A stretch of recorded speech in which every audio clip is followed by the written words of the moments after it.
Welcome back to Lanterne Rouge Cycling Podcast. Here with Benji as always for the recap of Stage 2 of the Tour de Pologne. This show is brought to you by our show partner Locol, who produce performance cycling apparel. We have a Vuelta-style stage, 201 Ks long again, finishing at like 6:45, keeping me up late. It's flat and then 3 climbs. The middle one, 2K 9%, then Grujowa, 3.1K 6% descent, and then a flat section of about 20 Ks before 1.5 Ks 8%, with a descent in the middle. That's what we saw on the road. I can't see the profile exactly, but it was I can't see it on the descent. profile either, the descent. Yeah. It came out of nowhere for me, and I was like, oh, there's a descent here. Yeah. Okay, but can I just remind you that it's 7 in the evening? So how does this race keep you up late? Because I want to Go do to other sleep at things 8? than talk about Tour de Pologne at 7 p.m. Like, come on. True, it's a fair point. The profile straight up lied. There's like 15% pinches here. It seemed like some people knew the profile, some didn't. There's a left-hand corner into the base of it.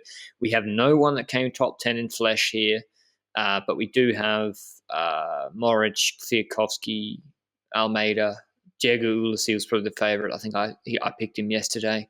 And so it was all about whether UAE could control breakaways on the succession of 3 hills with riders like Cavagna, Purcellberger attacked. But Benji was paying close attention.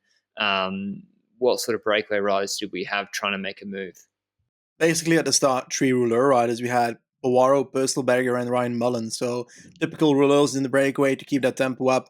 And eventually they were caught, except for Purcellberger, who went on a bit of a solo trip on those few hills we've got with about 40k to go. And we had some attacks coming in the peloton then, while Bauhaus was falling off the back on those hills, not unexpected to actually stay there because the finish doesn't suit him. So it's expected that he drops.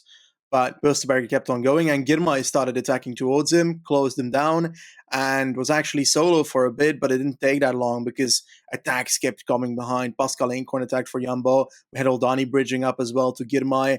Then a group attack of like 6-7 riders with Mohoric at a certain point. And a lot of riders attacked, and eventually they all got caught because UAE wasn't having it.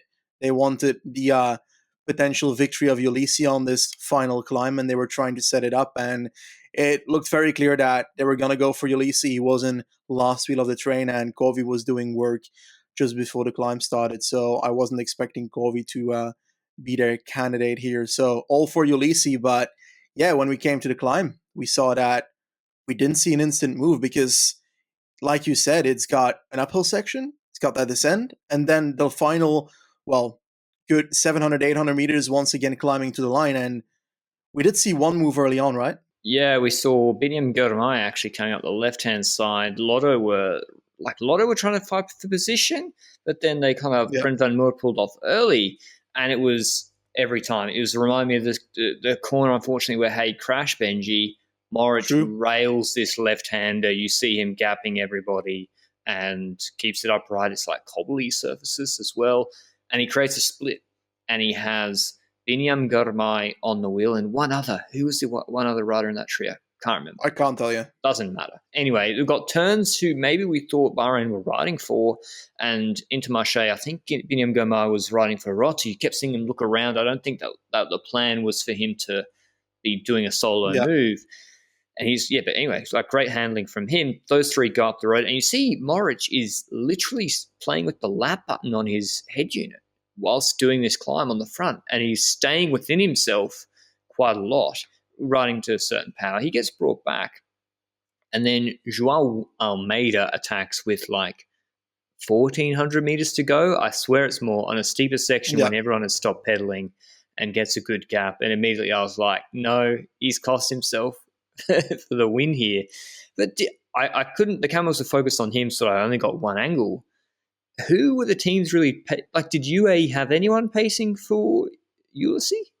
Well, no, because at that point the tempo went up that much with the initial kick of Almeida that the other people were just looking at each other, and they weren't riding at a slow pace. They were trying to keep him within reach, but it wasn't until Einar Rubio came around, rider from Movistar, the youngster, to actually set up pace again and actually gap the others, because it didn't feel like there was a team controlling that area of the climb. It felt like it was 1v1, v1, v1, v1 every single time.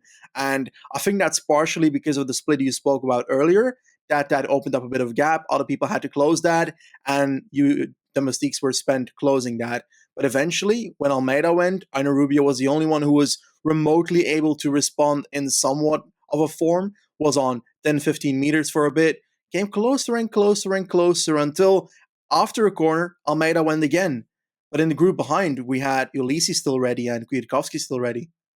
So, yeah, Almeida's created this race situation because Kwiatkowski and all the other guys trying to win the stage are having to close now this big gap on his own, where everyone's trying to sprint across.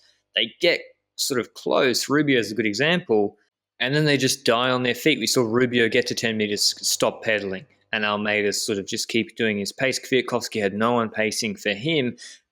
Ulissi does the same thing, tries to attack across the gap, thinking, okay, if I get to Almeida, I can then recover, then beat him in the sprint. He attacks across and gets there, and I think Almeida stuffed this. We've still got 400 meters to go. It's super steep. Ulissi's supposed to be quick. And Mohoric is also sort of bridging across as well. Almeida keeps pacing. I think Ulissi gives him a little attack. Almeida tries to counter, tires Ulissi out more. Then they go around this left-hand corner, sprint almost downhill to the line a little bit, and Almeida beats Ulissi in the sprint finish easily. With after they'd been finessing, Mohoric had started to get into their draft, but was just a little bit late. And Almeida takes his first win, pro win really, if you're not counting Portuguese national champs ITT. First World Tour win ahead of Ulissi, Mohoric third. Yes. I know. And just after, by the way, we just put up the bits and pieces of art on YouTube, the transfer podcast, the segment on Almeida. Didn't you called Almeida an overhyped winless fuck? I thought. No, I didn't. Nah. I said he would win. I said he would win next year. I didn't expect it right now in the Tour of Poland, to be honest. I thought he had a big chance of GC, but winning a stage wasn't really on the radar yet for me, but I'm really happy that he won. And like you mentioned the comparison where someone goes early and the others have to close it. This kind of reminds me in a toned down fashion of a Muur de Huy-like climb where you have to go early if you want to try and force that. Like Roglic went early, for example, this year and was just caught before the line because Alaphilippe waited till the last corner. It's a rough comparison, but right here, Almeida went early and Ulissi decided to close the gap later, and he was able to close the gap, but afterwards he didn't have the energy to beat Almeida on the line. And this is not a shitty win by Almeida. Like, I actually feel like this is a valuable win because not only Ulissi on these type of parkours is in the Giro often unbeatable, and this is where he gets his stage wins in the Giro, Ulissi, and Almeida proving that he can do that on this parkour proves that he can do it in Grand Tours in the future as well, and I do expect that to come. Now, is this a World Tour victory where you're like, oh, he can beat Alaphilippe on a punch next year? Nah, that's unlikely. It's a win, and it's a very good one, I think, and I'm happy that he's finally got his victory because he started to look a bit like Kelderman, and nobody wants to look like, well, victory-wise at least. We knew this was coming. He's really punchy and he's got a fast sprint. He got beaten by Ulissi in a head-to-head sprint actually in the Giro last year. There's that photo of them. But this was coming, and that's what Benji did. Benji noted he hadn't won yet, but he said a win was coming, and here it is. The full top 10, by the way, is Almeida, Ulissi, Mohoric. Then a 4-second gap to Kwiatkowski. Then it's Honore 5th, who'd just been marking moves. Maybe he could have done better because he had Almeida up the road. Lorenzo Rota, Hindley 7th, Aliotti 8th, Dylan Terns 9th, Wellens 10th.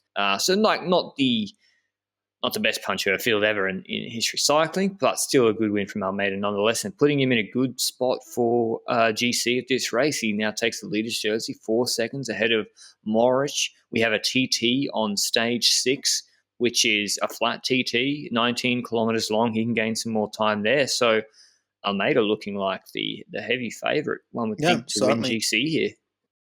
I believe the same. Now, for the time trial itself, I'm probably also looking at a Biet and so forth, but that's not a GC rider, of course. So likely Almeida is the favorite here for GC, but we've had some weird stuff happening in the final stage of a Pologne before where we've got a solo of Mohoric and he finally takes 4 minutes suddenly.